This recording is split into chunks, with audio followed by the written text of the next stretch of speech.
Assalamualaikum warahmatullahi wabarakatuh. Saya Nadia Kaila Eka Putri dari kelas 11 IPA 4. Baiklah, saya akan mempresentasikan pemahaman saya mengenai minyak bumi dan dampak pembakaran bahan bakar. Yang pertama, minyak bumi. Minyak bumi merupakan komoditi hasil tambang yang terbentuk dari jasad renik hewan maupun tumbuhan. Minyak bumi terbentuk karena kumpulan dari beberapa senyawa. Unsur utama terbentuknya minyak bumi adalah senyawa hidrokarbon, yaitu senyawa alkana, sikloalkana, dan senyawa aromatis. Yang kedua, ada proses terbentuknya minyak bumi.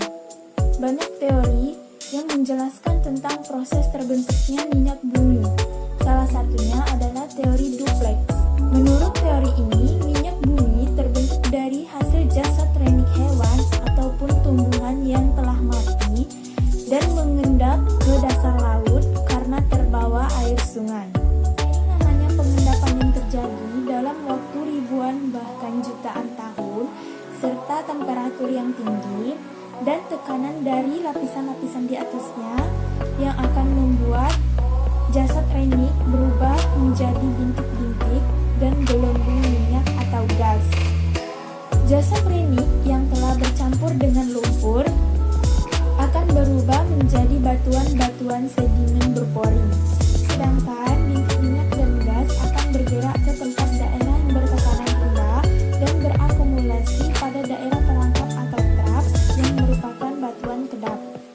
Pada daerah tersebut, gas alam, minyak, dan air akan terakumulasi menjadi deposit minyak bumi, di mana rongga atas merupakan gas alam, sedangkan minyak akan mengambang pada deposit air. Yang ketiga, ada proses pengolahan minyak bumi. Proses pengolahan minyak bumi ada dua tahapan. Tahap pertama yaitu menggunakan distilasi bertingkat atau distilasi berulang, di mana akan didapatkan hasil distilasi berdasarkan perbedaan titik didihnya. Hasil distilasi tersebut antara lain yang pertama, fraksi 1 akan menghasilkan gas yang dicairkan kembali atau yang kita sebut dengan gas LPG. Kemudian ada fraksi kedua yang menghasilkan nafta atau gas bumi yang diolah menjadi bensin atau bensin berada. Fraksi ketiga ini merupakan fraksi tengah yang akan dibuat menjadi kerosin atau minyak tanah dan aftur sebagai bahan bakar pesawat. Selanjutnya ada fraksi keempat. Fraksi keempat ini akan menghasilkan solar, dan terakhir ada fraksi kelima atau residu di mana berisi hidrokarbon rantai panjang yang dapat diolah di tahap kedua menjadi senyawa karbon lainnya, untuk kemudian sisanya dijadikan aspal dan lilin. Ada tahap kedua, di mana tahap kedua ini merupakan tahap lanjutan dari hasil penyulingan tahap pertama. Di antaranya ada perengkehan. Perengkehan merupakan perubahan struktur kimia senyawa hidrokarbon yang meliputi pemecahan rantai, isomerisasi, akilasi, reformasi, dan polimerisasi.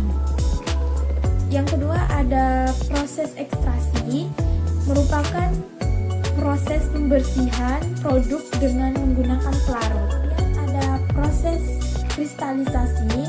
Proses kristalisasi di sini merupakan proses pemisahan produk melalui titik cairnya. Selanjutnya, yang terakhir ada pembersihan dari kontaminasi atau treating. Pada tahap pertama dan tahap kedua, itu produk akan terkontaminasi, sehingga harus dilakukan pembersihan dengan menambahkan soda kaustik atau NaOH, tanah liat atau biasa disebut dengan proses hidrogenisasi. Terakhir ada bensin dan bilangan oktan. Bensin merupakan salah satu minyak bumi yang diolah menjadi bahan bakar kendaraan. Umumnya bensin yang kita ketahui adalah Premium, Pertamax, dan Pertamax Plus. Berdasarkan penelitian, bensin merupakan campuran dari beberapa senyawa hidrokarbon. Penelitian yang umumnya dilakukan adalah dengan mencampurkan bensin standar dengan senyawa 2,2,4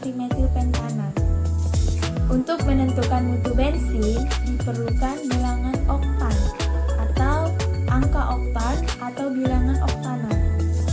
Semakin tinggi angka oktan pada bensin, semakin baik mutu bensin tersebut. Untuk menentukan angka oktan suatu bahan bakar diperlukan dengan melakukan pengujian di laboratorium, yaitu membandingkan efisiensi pembakarannya dengan bensin standar.